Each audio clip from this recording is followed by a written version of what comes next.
सिंधिया की खाली सीट पर केपी यादव जाएंगे राज्यसभा। क्या अमित शाह सिंधिया के कट्टर दुश्मन को भेजेंगे राज्यसभा?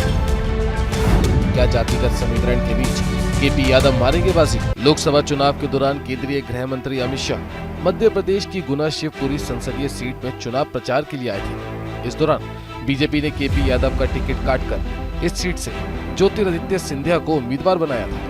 सिंधिया चुनाव जीत गए और प्रधानमंत्री नरेंद्र मोदी की कैबिनेट में मंत्री भी बने। इसके बाद सिंधिया ने राज्यसभा से इस्तीफा दे दिया था, जिस पर अब उपचुनाव होगा। इसको लेकर दावेदारों की संख्या भी बढ़ गई है। फिलहाल राज्यसभा जाने के लिए बीजेपी के कई कद्दावर नेता रेस में हैं, लेकिन गुना शिवपुरी संसदीय सीट पर चुनाव प्रचार करते हुए अमित शाह ने कहा था कि केपी यादव की चिंता आप लोग मत करिए, संगठन चिंता करेगा। केपी यादव को हम दिल्ली ले जाएंगे। शाह के इस बयान के बाद से केपी यादव की राज्यसभा जाने की अटकलें लगाई जा रही हैं।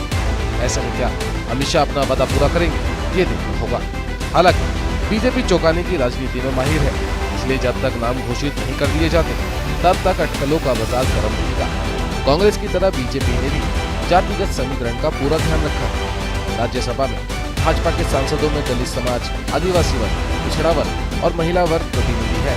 ऐसे में माना जा रहा है कि अब बीजेपी जाति और राजनीतिक समीकरणों साधने के लिए किसी ब्राह्मण अथवा ठाकुर समाज के नेता पर दांव खेल सकती है। अगर ऐसा हुआ तो केपी यादव इस रेस में पिछड़ जाएंगे, क्योंकि केपी यादव पिछड़े वक्त से आते हैं। कभी ज्योतिरादित्य सिंधिया के करीबी रहे केपी यादव सिंधिया के संसदीय क्षेत्र में उनका काम देखते थे जब सिंधिया कांग्रेस में थे, लेकिन बाद में टिकट न मिलने पर वह कांग्रेस छोड़कर बीजेपी में शामिल हो गए और 2019 में गुना शिवपुरी सीट से लोकसभा चुनाव लड़ ज्योतिरादित्य सिंधिया को हरा दिया, जिसके बाद दोनों के बीच दूरी और बढ़ गई। 2020 में ज्योतिरादित्य सिंधिया अपने समर्थकों के साथ बीजेपी में शामिल हो गए।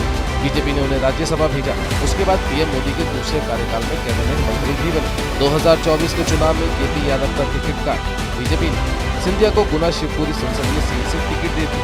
अब अगर बीजेपी केपी यादव को राज्यसभा भेजती तो संसद में एक बार फिर से सिंधिया और केपी यादव की मुलाकात हो सकती है। हालांकि इलेक्शन कमीशन ने राज्यसभा चुनाव के लिए चुनाव कार्यक्रम घोषित कर दिए हैं।